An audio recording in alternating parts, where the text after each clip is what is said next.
Freedom Radio Hour. Live on Capital Radio 91.6 FM. All right, everybody. Welcome to another edition of the Freedom Radio Hour. I'm your host, DJ Adam Cruz, and I have my fantastic co-host right here, Eddie Nicholas. What up, beautiful people? Welcome to 91.6 FM, the Heartbeat of Sudan. We are so glad that you came and joined us today in the world of music wonderful news. What's going on in the world today? Speaking of news, Adam, what is going on in the world today that we need to know about? Well, first, let our viewers and our listeners know what's happening. Not only can you get fantastic music here, but here at the Freedom Radio Hour, we're your number one source for music, business news, and trends from around the globe. This time around, we're talking about tax season. Let me tell you what's happening. Let's go back a couple of years. Basically, what was going down was New York realized that people were leaving the state to work on music. Usually you had big bands, B-52s, REM, bands like that would make New York their home for the duration of their album creation. Well, they jumped ship in favor of other states that were cheaper or that offered some tax credits. So New York, first, they started to do this with movie houses because movie houses were finding cheaper places to do their movies and such. They were coming to New Jersey. And other yep, you're right, and other places as well. Canada became very popular. Vancouver in particular has become very, very popular. Evidently, between the climate and the space, you can do kind of what and you looking can. so similar to America. Exactly. So these movie houses know what time it is, so they'll go and find cheaper places to do their films. Well, New York, trying to combat that, a couple of years ago instituted a bill called the Empire State Music Production Tax Credit. And what they were trying to do was essentially offer a 25% tax credit. So any expenditures that you incurred, you would then write off 25% of that on your taxes. And so out of that, they were hoping to then attract people. They did it with movies and TV, and then they moved on to music. But the critics around this are kind of having trouble with it, only because they're afraid that the tax credits are going to be given to the large outfits like the Rock Nation, which then will tilt the scale in favor of them over, say, the lower mid-level guy who's more like the graphic designer, maybe. Independent music production manager, real smaller time people. So New York had to really kind of deal with this quagmire, which is if we're going to offer a tax credit to people coming and doing their business in New York, where do we draw the line? Do we give it to everybody or just the smaller time outfits? So they're still trying to figure this out. When Georgia, just recently this week, introduced a bill, bill number 956. And what the bill is trying to do is not unlike New York, they're trying to offer credit, but they made it very clear that they want to offer it to not the Rock Nations of the world, but more the independent, smaller type outfits. They're seeing a spike in movie and TV houses coming to Georgia, in particular Atlanta, which become the centerpiece. Yes. I remember Atlanta used to be like, when I was younger, Atlanta was kind of like far out there. Nothing was really happening. It just seemed like the South, you know? And in my mind, of course, when you grew up in the New Jersey, New York area, you feel like movies, film, TV, music is all happening in New York. It makes you feel that way because New York a lot of the time makes you feel like you're in the center of the universe because you could literally get everything there, you know? But you know, that's all because of those reality shows like Love and Hip Hop and what's the other one? The Wives and all of that kind of madness. Well, what do you think? It's because it like gave you a sneak peek about a city or something? Like what makes you think that? No, I think it has everything to do with what you just said. It's cheaper to record and whatever else you need to do down there, and the tax incentive is thus that it makes you want to come. So, and Atlanta just happens to be right now the capital of black entertainment. Right. So, well, this House bill on the legislature has been introduced, 956, and they're hoping that it'll pass. It'll be a bipartisan effort. But right now in the U.S., we have a political landscape right now that is in flux, to say the least. So the idea of anything passing right now seems insurmountable to some. So we'll see what happens with this bill number 956. And we'll keep you updated, of course, with the Empire State Music Production Tax Credit, because I'm really interested to see if they've updated that bill now to incorporate the littler guy, the independent. We're going to take a quick break. When we come back, I'm going to let you know what I've decided to do. I decided to sign up with one of the world's leading streaming music outfits, and I'll tell you about my experience so far and what's happening in the music business world. Freedom Radio Hour. Live on Capital Radio 91.6 FM. What up, beautiful people, and welcome back to Freedom Radio 91.6 FM. I'm your host, Eddie Nicholas, and I'm here with my fantastic co-host, the one and only Mr. Adam Cruz. You're live and direct right here on the Freedom Radio Hour, your number one source for music, business news, and trends from around the globe. Before we broke, we were talking about the latest and what's happening with the legislature here in the U.S. A couple of years ago, New York tried to get music outfits to come back to their state because it got very expensive to do your album. If you were like an REM or B-52s or someone like that, it cost you a pretty penny to do your album in New York. So bands started to leave the state. So New York instituted a couple years ago a bill, a credit, if you will, called the Empire State Music Production Tax Credit. Now, Georgia, trying to follow suit, has just this week introduced bill number 956, which essentially tries to do the same thing because, as we've realized, Georgia, in particular Atlanta and Athens, Georgia, is starting to become the next center for music production and film and TV outfits. Well, hasn't it always been? Because you got some major people down there in Atlanta with Master P and Bow Wow and what was the one that Jermaine Dupri? Yep, and I'll tell you one thing, L.A. Reid and Babyface made Atlanta their headquarters for their Babyface outfits. You know, they're responsible for some of the biggest hits like Tony Braxton amongst others. So yeah, I feel like I credit people like them, Usher, Bow Wow, Jermaine Dupri, the So Def. They really made Atlanta the place to be because when you think about the beginnings of, say, dance music, you know, as we always say here at the Freedom Radio Hour, we love dance music, house music, but we love it on the soulful tip. Vocals a little slower in tempo, a little more meaningful in lyrics. And we noticed that when the heyday of house music was around, you really had no other place but, say, New York and the surrounding areas. Chicago, London was doing a lot in terms of house music. But really, New York, it made you feel like you were at the center of the world, you know. And for many years, I would argue that New York was the center of the world for all this stuff. When it came to disco, dance music, and club, exactly. Yes. But you forget that there's a big wide world out there. So when you have an Atlanta or Georgia really coming up, you see, oh wow, there really is these wonderful music scene. Like Tennessee, I think would be very surprised to go out there and see the kind of thriving country music scene that's out there and rock scene in Tennessee. Tennessee's become the center for that. But anyway, moving on, we want to also talk about what's happening with music consumption. You know, nowadays, you can sign up for virtually any streaming music service. Now, here at the Freedom Radio Hour, we're always talking about the streaming music wars. That's a really fancy title for Spotify, Pandora, TIDAL, YouTube, all trying to vie for your $10 a month. Yes, your $10 or $20 or however much. Right. They're vibing for it. Well, you know, for the longest time, it became like really hard to differentiate between services. They essentially did the same thing. You could get it from your phone or computer. You paid your $10 a month. You had access to basically the same kind of music. So there was no real differentiation. But now, fast forwarding time, exclusivity is the name of the game.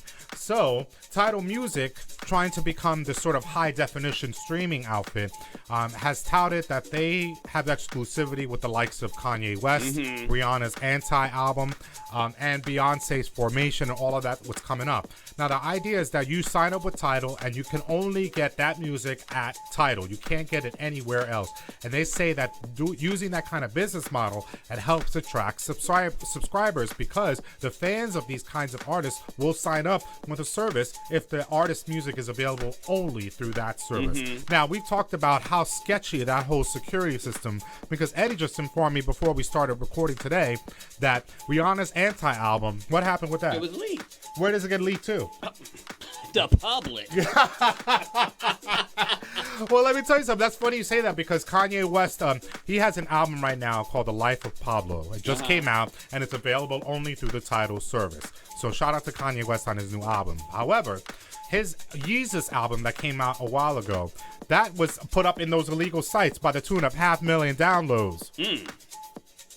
So you have this TIDAL service and they're saying, yeah, everybody sign up with TIDAL. Even Prince, which you know is like the ambassador for really trying to take ownership of your own music and sort of bucking the system, if you will, or the status quo. But even Prince has signed up with TIDAL, and as you know, TIDAL, in terms of its security, is not secure because that Rihanna Anti album was snatched and put up on YouTube and other places, and it just continues to be a problem. I feel like the idea that we're utilizing these services for the exclusivity part is sketchy, because now the need for the music surpasses that exclusivity, because to your point, you can get it anywhere. Let's take another break.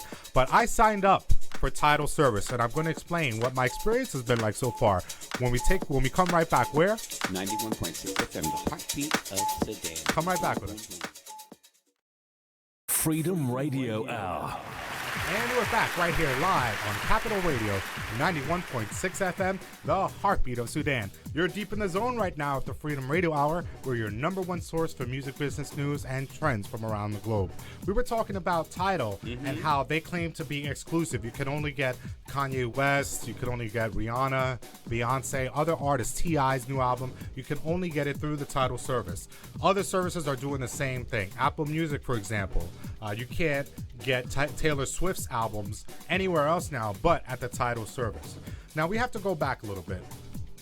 Do you remember when we first started to put music out, when we first realized the power of digital music? The idea was that we were putting it up really only one dance music site, which was TrackSource for us. For the longest time, you could really only put your stuff up kind of there if you were in our world. Then you started to aggregate to like the iTunes, because the iTunes is like the biggest outfit that there is in the world. That's part of Apple.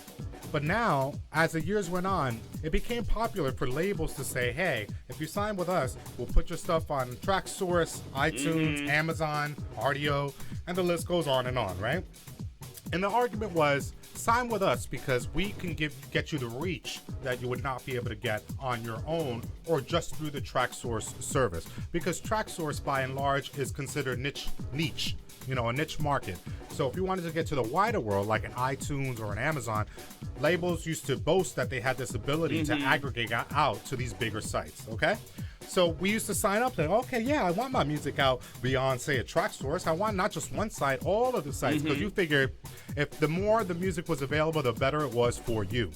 Well, nowadays, there's some studies that have come out, in particular one that was just dropped this week by Music Match. Basically, they're saying that there's too much choice, and it's devalued the music to the point where they don't know if we're ever going to be able to come back up.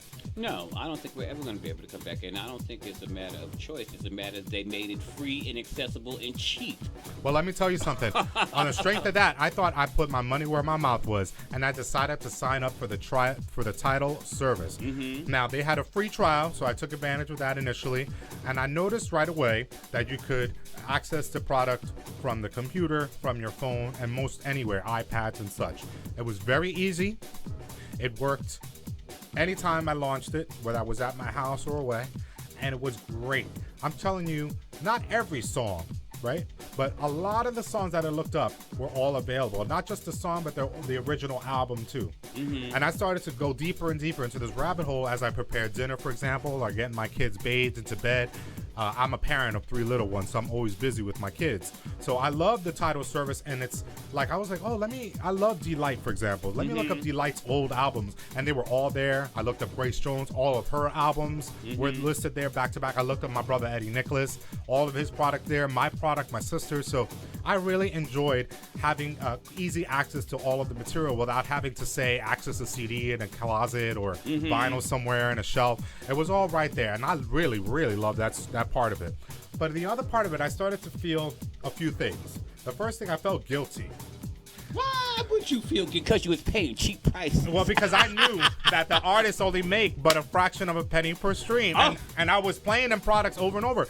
Like, there's a new album from Louis Vega out, which I love. I've been playing it over and over. Now, on the TIDAL service, you could just play it over and over again. And I know that Louis isn't getting but a fraction of a penny per stream every time that I listen to. So, in other words, you probably got to listen to that song 4 times for him to get a full penny. Exactly.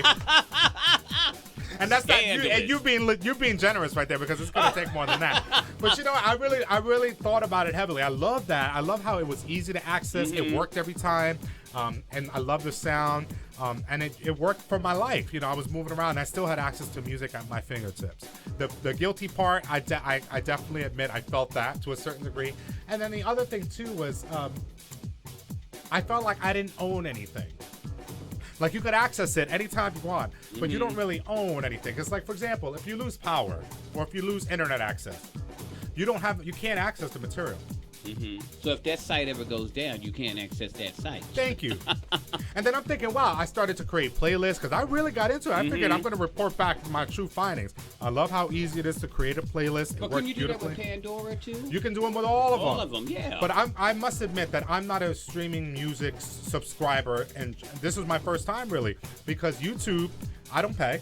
You know, I have an account, but I don't pay. And so I never signed up for Spotify but for a trial subscription.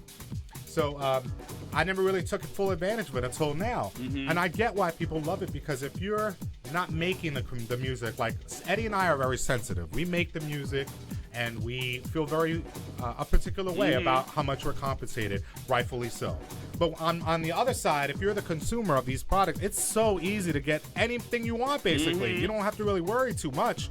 You know, yeah, it doesn't have the rarer stuff, but by and large, nobody cares. And that's what I've always said. Nobody cares. And the Music Match study basically confirms that we've devalued the music so much because we can get it. There's so much choice out there. Now, I argue that our music is available almost in too many areas now. Now it's almost better to hold it, say, on our own store, for example, or just on the Tracksource service, for example, instead of having it available everywhere, because now it's too oversaturated, and now we've devalued it. So I'm considering maybe we should make our product just available from our own app, because, you know, Freedom Radio Hour, we have an app where our music is available. But I'm wondering, and that might be better than making it available everywhere, but I feel like it's like a catch-22. I want my music available in the wider world so I could be discovered. But you want to be compensated too. You want to be compensated properly too. You want to see where all those little pennies are coming from. Well, I'll tell you one thing. Even though I love that TIDAL service, when I read in the news about what's happening with the service, I cringe, because